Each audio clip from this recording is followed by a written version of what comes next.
नमस्कार दोस्तों। हम पढ़ रहे हैं चैप्टर नंबर 3 मानव में जनन। और आज का हमारा टॉपिक है युग्मक जनन या गैमेटोजेनेसिस। युग्मक जनन वह प्रक्रिया होती है जिसके अंदर युग्मकों का निर्माण होता है। युग्मकों का निर्माण जनकों के प्राथमिक लैंगिक अंगों के अंदर होता है।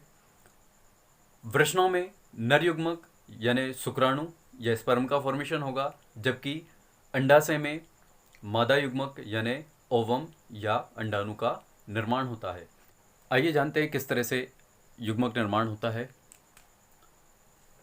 गैमेटोजेनेसिस या युग्मक जनन जनकों में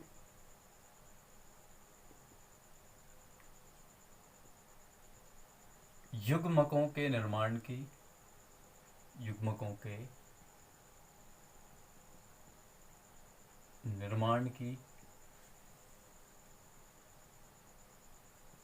प्रक्रिया को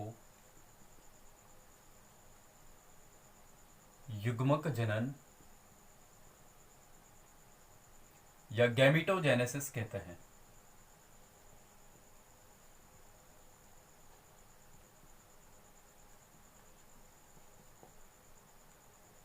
जैसा कि मैंने बताया आपको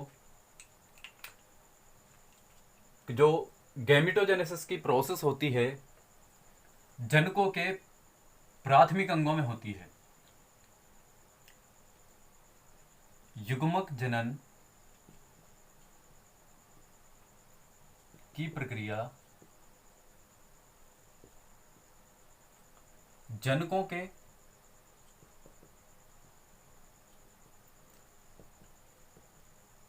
प्राथमिक जनन अंगों में होती है।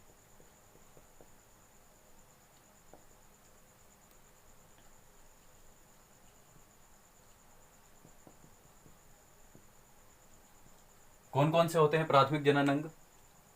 नर के अंदर वृषण या टेस्टिस और मादा के अंदर ओवरी या अंडाशय। ठीक है, इन्हीं के अंदर युग्मकों का निर्माण होता है। वृषण के अंदर जो युग्मक बनता है उसको हम स्पर्म या शुक्राणु कहते हैं, जबकि जो ओवरी के अंदर जो युग्मक बनता है, गेमिट बनता है, उसको हम ओवम कहते हैं। युग्मक निर्माण की जो प्रोसेस है 3 चरणों में पूर्ण होती है। सबसे पहली अवस्था जो होती है उसको हम कहते हैं गुणन अवस्था। गुणन अवस्था या मल्टीप्लिकेशन स्टेज, मल्टीप्लिकेशन फेज। दूसरी जो है वृद्धि अवस्था, वृद्धि अवस्था। और तीसरी जो अवस्था होती है उसको हम कहते हैं परिपक्वन अवस्था, मैचुरेशन फेज, परिपक्वन अवस्था। इन अवस्थाओं से गुजरने के बाद में स्पर्म जो है या ओवम जो होता है वो बनकर तैयार हो जाते हैं। ठीक, युग्मक जनन 2 प्रकार का होता है। युग्मक जनन 2 प्रकार का होता है।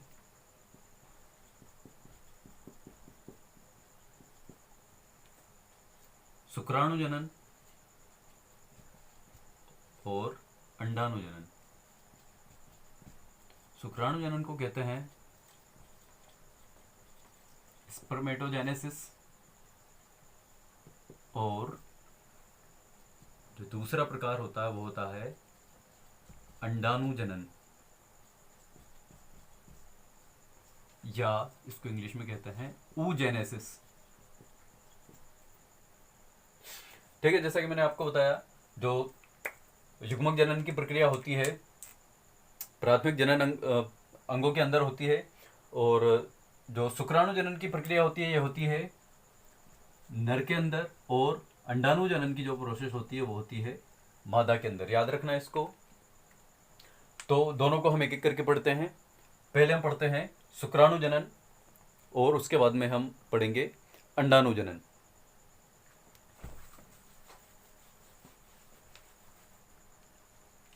शुक्राणु जनन या इंग्लिश में कहेंगे इसको हम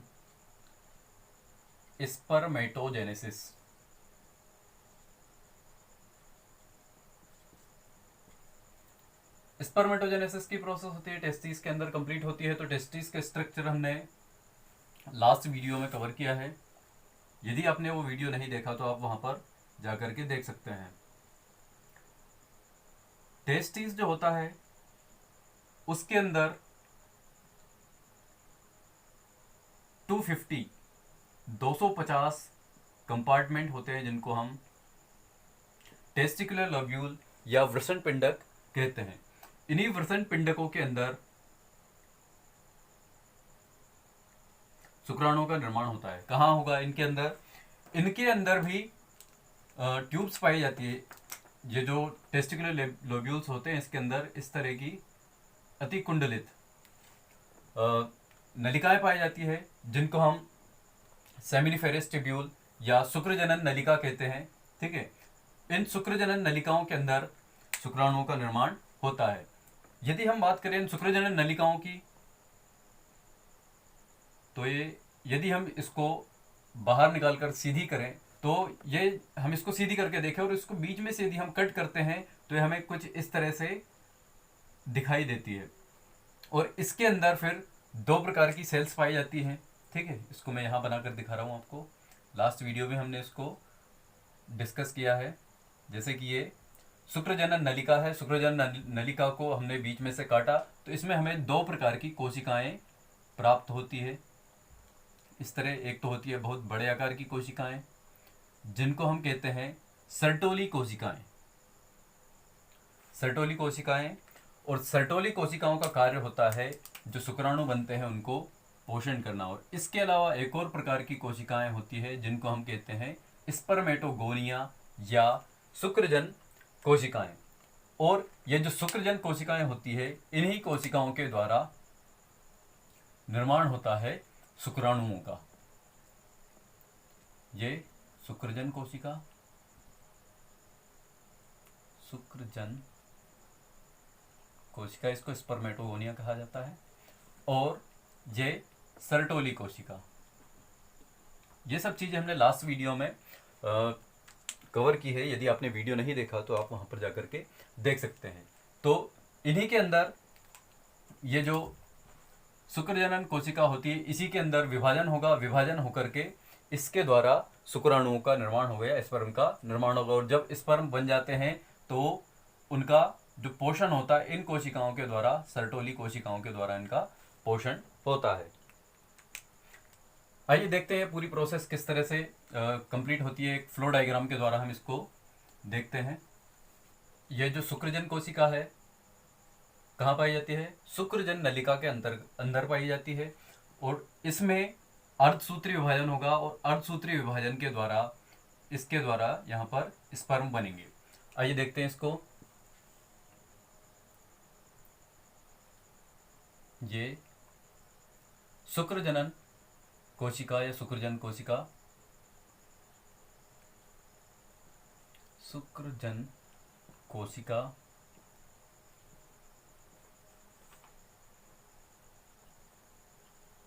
स्पर्मेटोगोनिया।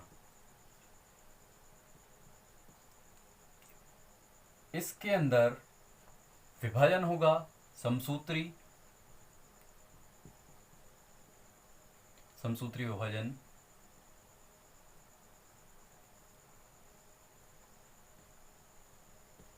या माइटोटिक डिवीजन इसके अंदर होगा। और माइटोटिक डिवीजन से यहाँ पर प्राथमिक शुक्रजन कोशिका बनेगी।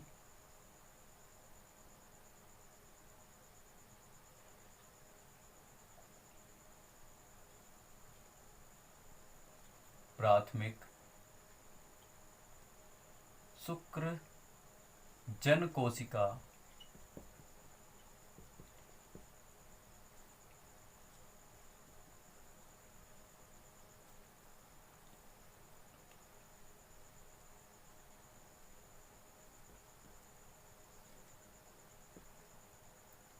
Primary spermatocyte.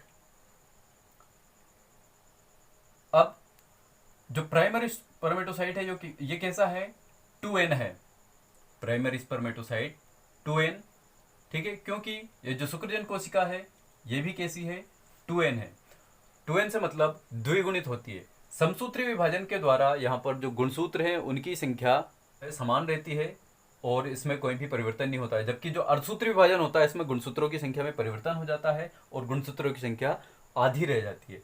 अब ये जो प्रोसेस होती है, देखिए यहाँ पर एक और इधर भी चलेगी सेम, यहाँ पर भी एक सेल बनेगी जो कि कैसी होगी, 2n होगी, और ये भी कैसी है, 2n है। हम सिर्फ एक कोशिका को लेकर के आगे बढ़ रहे हैं।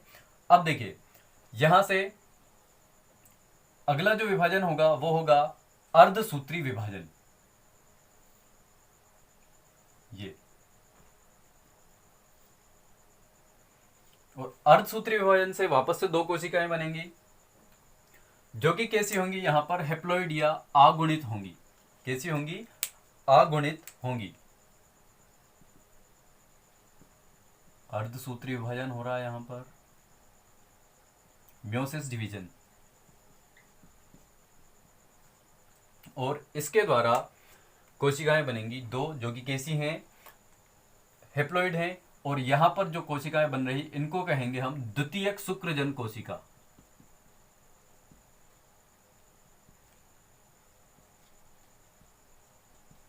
द्वितीयक शुक्रजन कोशिका या सेकेंडरी स्पर्मेटोसाइट जो कि कैसी हैं, हेप्लॉइड हैं।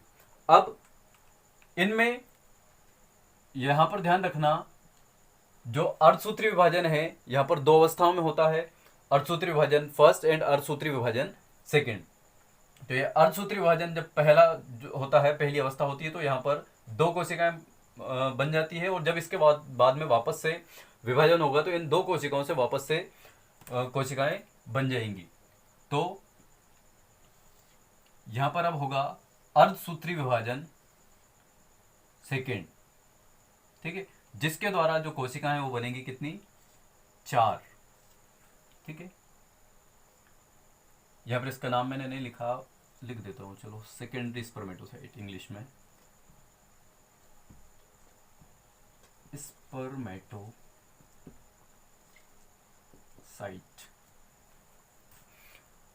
अब अर्धसूत्री विभाजन सेकेंड, अर्धसूत्री विभाजन सेकेंड, यहां पे अर्धसूत्री विभाजन सेकेंड से 4 कोशिकाएं बनेंगी, और इन जो 4 कोशिकाएं बनी हैं इन 4 कोशिकाओं को कहा जाता है स्पर्मेटिड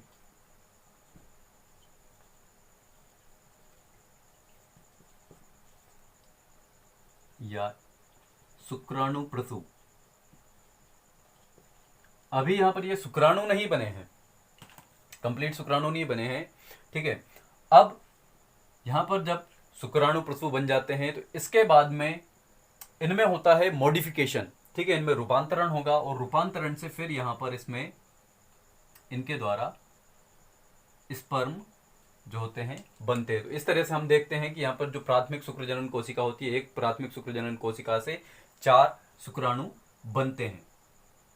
अब इनमें जब रूपांतरण होता है तो इस तरह से यहां पर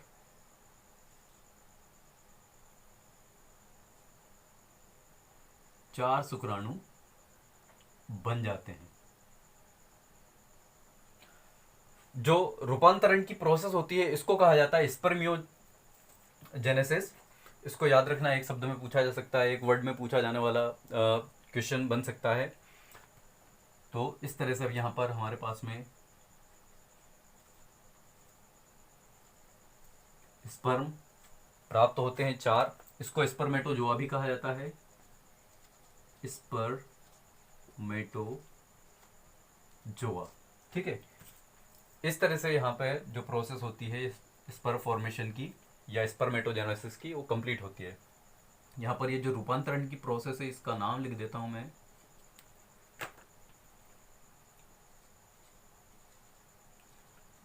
स्पर्मियोजेनेसिस।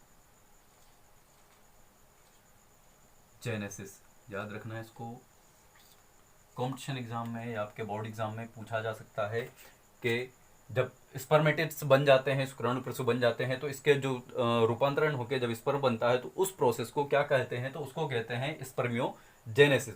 और ये जो होल प्रोसेस है इसको कहा जाता है शुक्राणु जनन या स्पर्मेटोजेनेसिस। एक बार फिर से देखते हैं, किस तरह से प्रोसेस संपन्न होती है और कहाँ होती है। जैसे कि आपने वृषण के स्ट्रक्चर देखा, वृषण के अंदर 250 कंपार्टमेंट पाए जाते हैं और इन कंपार्टमेंट को वृषण पिंडक कहा जाता है। और इन वृषण पिंडकों के अंदर शुक्रजनन नलिकाएं पाई जाती है। और इन शुक्रजनन नलिकाओं में दो प्रकार की कोशिकाएं होती है, शुक्रजन कोशिका और सर्टोली कोशिकाएं। ठीक है, इनमें से जो शुक्रजन कोशिकाएं होती है इनके द्वारा शुक्राणुओं का निर्माण होता है। इनमें पहले समसूत्री विभाजन होगा और फिर उसके बाद में अर्धसूत्री विभाजन होगा। किस तरह होगा, यहाँ पर देखिए, ये है हमारे पास में शुक्रजनन कोशिका या स्पर्मेटोगोनिया, जो कि कैसी होती है, द्विगुणित होती है। कैसी होती है, द्विगुणित होती है, जिसमें गुणसूत्रों की संख्या जो होगी कैसी होगी, 46 होगी। ठीक है। अब फिर वापस से यहाँ पर इसमें डिवीजन होगा, समसूत्री विभाजन या माइटोटिक डिवीजन होगा। माइटोटिक डिवीजन के बाद में यहाँ पर एक कोशिकाएं बनेंगी। ठीक है, ये कोशिकाएं बनेंगी और उनको कहा जाएगा प्राथमिक शुक्रजन कोशिका। हम यहाँ पर फिर एक कोशिका को आगे लेकर बढ़ते हैं, ये वाला हम अभी डिस्कस नहीं करते हैं। तो ये बनी प्राइमरी स्पर्मेटोसाइट या प्राथमिक शुक्रजनन कोशिका।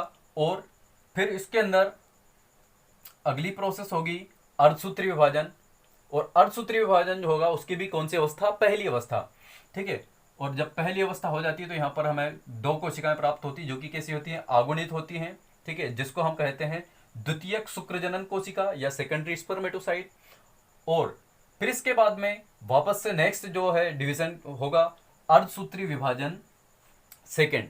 ठीक है, अर्धसूत्री विभाजन सेकेंड जब होगा तो इसके द्वारा हमें प्राप्त होते हैं 4 स्पर्मेटिड्स। क्या प्राप्त होते हैं, 4 स्पर्मेटिड्स या शुक्राणु प्रसु प्राप्त होते हैं। और इन जो स्पर्मेटिड्स होते हैं इनके अंदर रूपांतरण होगा और रूपांतरण होने से इसके द्वारा फिर शुक्राणु का निर्माण होगा, स्पर्म या शुक्राणु।